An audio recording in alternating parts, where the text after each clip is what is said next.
Oh, I'm Jackson Burns. I'm the Redneck Mystery Hunter, and I'm here today to talk to you about Billy the Kid.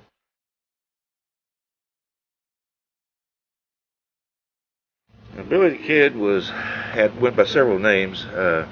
Henry Antrim was also known as Kid Antrim, Henry McCarthy, William Bonney. No one really knows for sure if even those guys or those names were the real Billy the Kid. Billy the Kid was born in New York City, most likely. At least that's what his history says. No one really knows who his father was. It could have been a man by the name of William Bonney.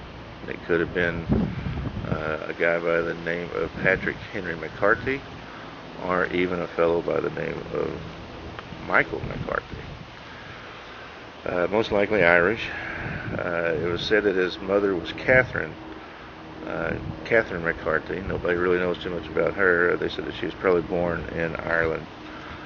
Basically, what I found out over the years is there was more than one Billy the Kid. There were several Billy the Kids.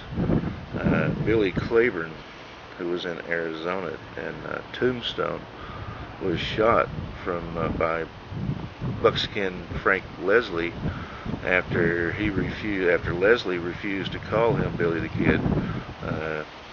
Claiborne always wanted to go as the name Billy the Kid, and this was known all over the country. There were several Billy the Kids that rode around. Whether this fellow by the name of that went by William Bonney or went by the name of Henry McCarthy or the Billy the Kid ever used that name is not really known. It was known that they were cohorts with a fellow by the name of Pat Garret, who would later kill Billy the Kid. Did Pat Garret kill Billy the Kid that night? It's very doubtful that he did.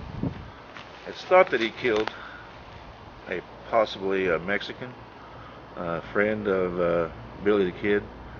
One of the first things that one of the deputies mentioned or said that was with Pat Garret after he shot Billy the Kid was, "That's not Billy the Kid. That's not him. You got the wrong guy, Pat." Now, Billy and Pat Garret did know each other.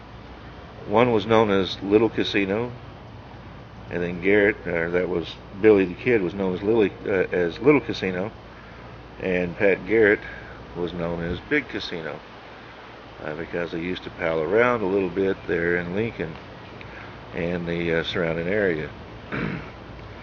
Now, this says to me that Pat Garret would definitely know who Billy the Kid was, or at least the fellow that he was going to kill.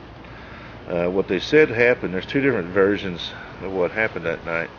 One was that Pat Garret went into Pete Maxwell's bedroom, was sitting on the edge of Pete Maxwell's bed. That's at Fort Sumter, that's where Billy the Kid hung out at a lot. And anyhow, he walked in, or he was sitting there on the bed, and then Billy the Kid walked in and said, Ken S, and backed up 2 steps, and Pat Garret shot him once in the chest, killing him instantly, bringing him to the ground, and the second shot that he fired went into a mirror, crashing the mirror. So he missed with his second shot.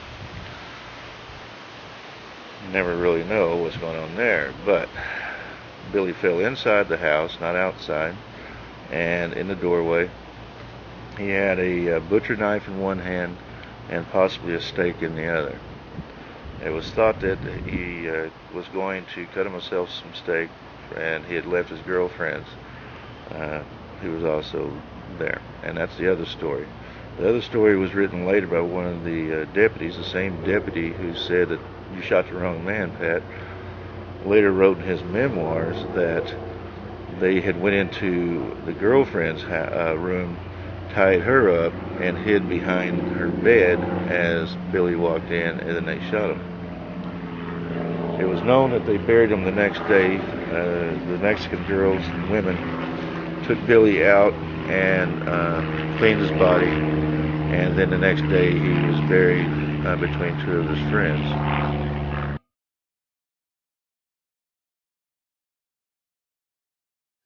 Or was he?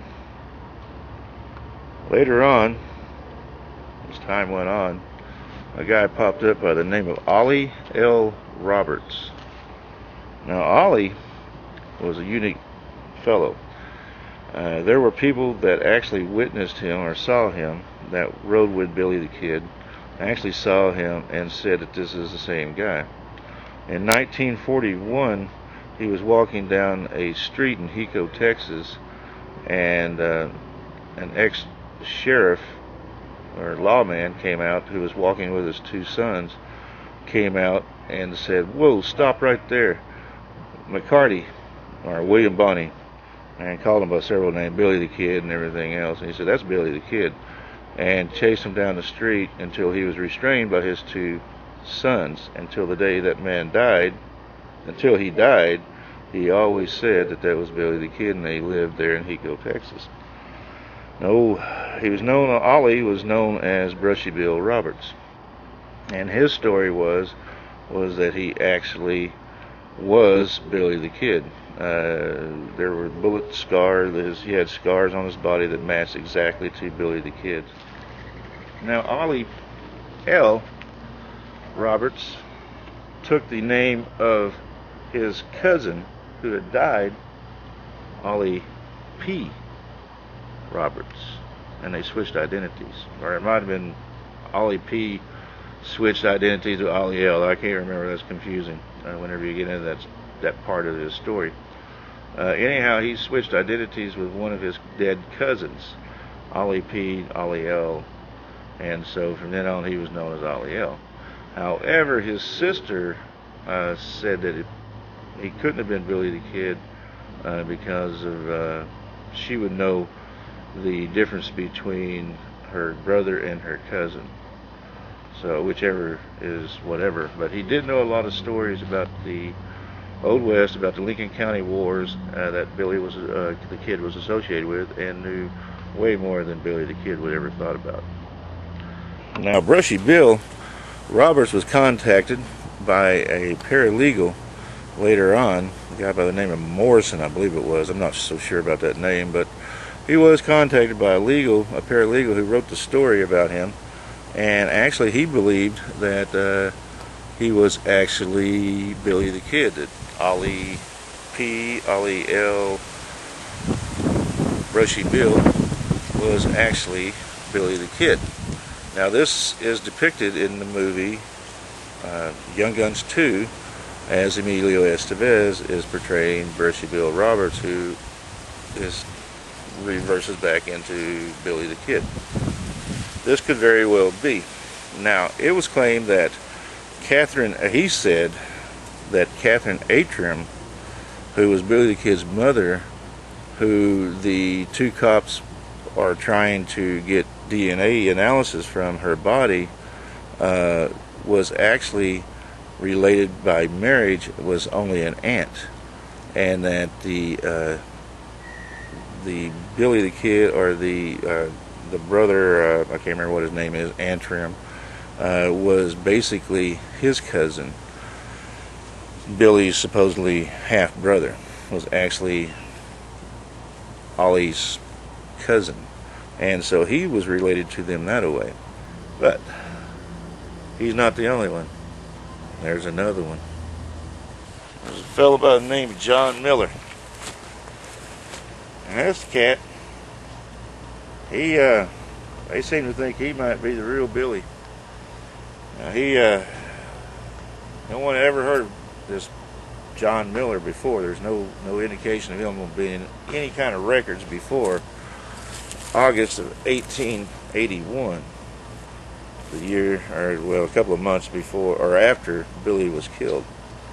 Now, he first showed up in Vegas, New Mexico, and got married to a little Mexican girl by the name of Paulina, I believe it was, Charlie Baudry's widow. And that is possible. They went to, he was freshly wounded. They could see a bleeding wound in his stomach, and he could be the one that was shot by Pat Garret. No one had ever heard of him before. There's no historical record to this guy ever before that August of that year. They left there after being married, and but he had some wagons and some cattle and some other stuff, a lot of belongings, which is one of the discrepancies. But he did go to Arizona and lived there for numerous years. He never admitted to being Billy the Kid, while Brushy Bill Roberts, Olli L Roberts, did many times admit that he was Billy the Kid. This fellow, John Miller, said that he was not, he never really admitted it other than to his close friends. But everywhere he went, everyone made the assumption that this was Billy the Kid, because he also had wounds, scarring from wounds that easily showed he was fluent in Spanish, and he could take a rope. They would take a rope and tie it around his wrist, and then he would sling it off, which Billy the Kid was known to do with handcuffs because his hands were almost girlish. Billy the Kid's hands were known to be very small, and was said to be even almost like a girl's hands. They were so small, and he could take ropes or handcuffs and just take them right off his hands with no problem, because his wrists were developed from working cattle and horses and whatnot, and so he got a little bit more developed with his wrists, but they were bigger. And it's the same trick that Houdini would actually do later on also. So it was known that this guy could do that, and everyone, him and his wife, they didn't have kids, and they later adopted a son named Max, who was a Navajo boy, and they raised him like their own. And later, when Paulina was killed in a house fire, John went pretty well slap crazy and lost it, and fell off top of a roof, and then Max had him committed to the Prescott Pioneers home, and he was buried at the Prescott Pioneers Cemetery and is there today. Two people from New Mexico, a sheriff, two ex-policemen that are on this case, actually went over there, exhumed his body without any legal authorization, and got some DNA, and this DNA is now being tested. The DNA analysis will not work on any of that. Plus, her grave was moved, Catherine's grave was moved, or the headstones were moved, so no one knows for sure exactly where she's at either. And when it comes to the three bodies, pals who are there at where Billy the Kid was buried at, that has been washed out. The graves supposedly may be moved, so no one really knows if they're even there at that spot. So the DNA analysis is going to be really flaky at the most. And the thing that they're using for the DNA analysis comparison is the blood from the bench that Billy was placed on at Fort Sumter. I mean, that stuff could be corrupted over the years. It could have been pigs and chickens and hogs and other dead people and all that good stuff. So it's going to be really, really hard to tell what the truth is on this. Paulina Maxwell perhaps might have the best instance. She did say that they killed my boy, my baby boy, so perhaps she was telling the truth, or perhaps not. But she did hate Pat Garret till the day that he was killed himself. And that's another mystery that will be coming up too. Who killed Pat Garret? So stay tuned on the Redneck Mystery Hunter. Jackson Burns, Brad Meltzer's, whatever the guy's name is, his show, Decoded. We'll be talking about it soon. I like to bust him because this is stuff I've worked with all my life, and he's putting it on TV, and I should already be on television telling all this stuff. But hey, that's up to all these smart executives, because I've been contacted by numerous production companies wanting to put me on the air, and it must just be me or something. But hey, I'm still here, executives, networks, Anyhow, this is Redneck Mystery Hunter, Jackson Burns. I'm also known as the Redneck Archaeologist. That's one you guys kept turning down numerous times.